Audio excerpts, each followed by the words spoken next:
You know what's strange? The people with the fewest friends are often the ones who understand people the best. They're not alone because they're broken. They're alone because they see too clearly.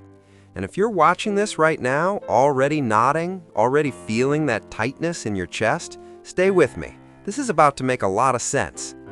Most people collect friends like trading cards, surface level, transactional, a crowd to validate their weekend plans and double tap their carefully curated life updates. But you can't do it. You've tried. God knows you've tried. You walk into rooms and immediately feel like an anthropologist studying a foreign species. Everyone's performing, and you're the only one who notices the script. That's not social anxiety. That's pattern recognition on overdrive. Here's the thing nobody tells you about having few friends. It's not a deficit, it's a filter. And the filter isn't broken, it's just calibrated differently. While everyone else is measuring friendship in quantity and convenience, you're out here demanding substance, loyalty, emotional depth, and actual presence. You're asking for the real stuff in a world built on highlights and half-truths. Of course the numbers don't add up. Psychologists call this high selectivity paired with low tolerance for superficiality. But let me translate that from textbook to truth. You'd rather be alone than surrounded by people who make you feel more alone. You'd rather have silence than noise that pretends to be connection. And society looks at that choice and calls it lonely, but you know better. You know the difference between being alone and being abandoned by people who were never really there. And here's where it gets interesting. If this is landing hard right now, do me a favor, hit that subscribe button. Not because I need it, but because you need more content that actually gets you. And drop a comment below. Tell me which part of this made you feel seen. I read every single one, and honestly, that's where the real conversation happens. Let me tell you what you probably have that most people don't. First, you've got what researchers call high sensory processing sensitivity. That's the science way of saying you feel everything louder. Conversations aren't just words to you, they're textures, undercurrents, energy shifts. You can tell when someone's lying before they finish the sentence. You pick up on the micro-expression, the voice crack, the way they pause just a little too long. It's exhausting. It's also a superpower nobody asked for. You're walking around with emotional sonar in a world where most people are functionally deaf to subtext. So when someone asks how you are and doesn't actually want to know, you feel that dissonance like nails on a chalkboard. When people gossip and smile and pretend it's bonding, you see the cruelty underneath. You can't unsee it.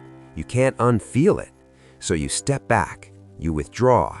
And people call that antisocial, but it's not antisocial. It's self-preservation wrapped in standards. Second trait, you've got an overdeveloped sense of authenticity. There's research by psychologist Carl Rogers about congruence, the alignment between who you are and how you show up. Most people learn early to split themselves: public self, private self, work self, family self, different masks for different rooms. But you never learned that trick, or maybe you learned it and it made you physically ill. So you show up whole or you don't show up at all. And in a world that runs on performance, that makes you an outsider. You're the person at the party who can't do small talk about weather and weekend plans when there's existential dread humming under everyone's smiles. You're the one who asks the question that makes the room go quiet because nobody else wanted to acknowledge the obvious. You don't mean to be intense, it's just that shallow feels like drowning to you. And most people are perfectly comfortable in the shallow end. Here's the paradox that probably defines your life. You desperately want connection, but you can't tolerate fake connection. You want to be understood, but you're too complex to explain in a casual conversation. You want to belong, but not if belonging means shrinking. So you end up in this strange limbo. Too much for the people who want easy, not enough for the people who want you to perform.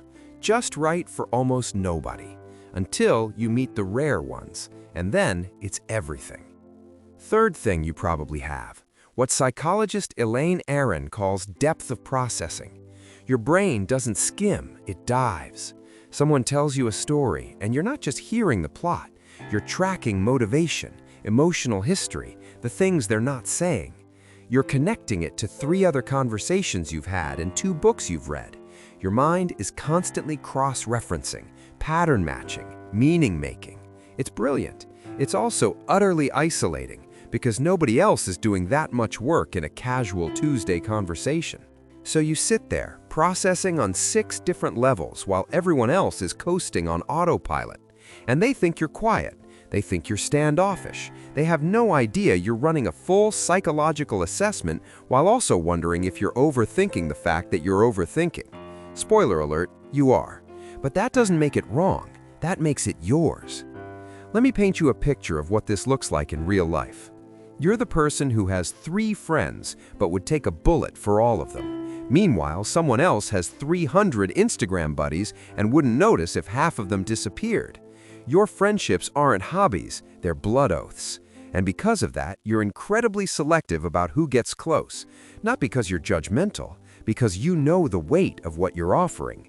Deep loyalty demands deep trust, and deep trust takes time you're not willing to waste on people who treat relationships like networking opportunities. You've probably also noticed this. You're comfortable in solitude in a way that unnerves people. You can spend an entire weekend alone and come out more energized than depleted. That's not depression. That's what psychologists call self-sufficient introversion. You've built an inner world so rich that external validation feels optional.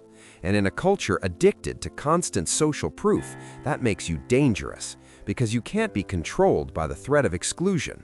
You've already made peace with being on the outside.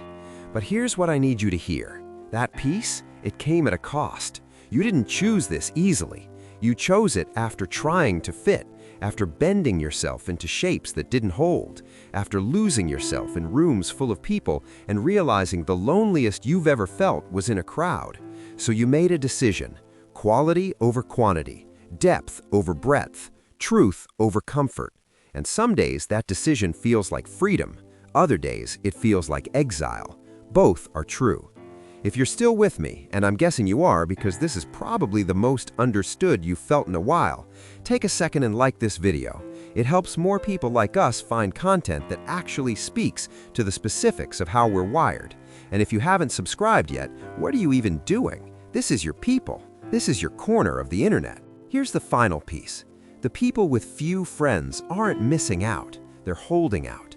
Holding out for the conversations that don't feel like work, for the relationships that don't require translation, for the connections that meet them at their depth instead of asking them to surface.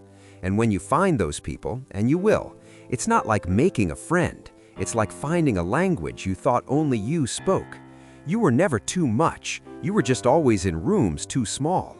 You were never too intense. You were surrounded by people afraid of feeling.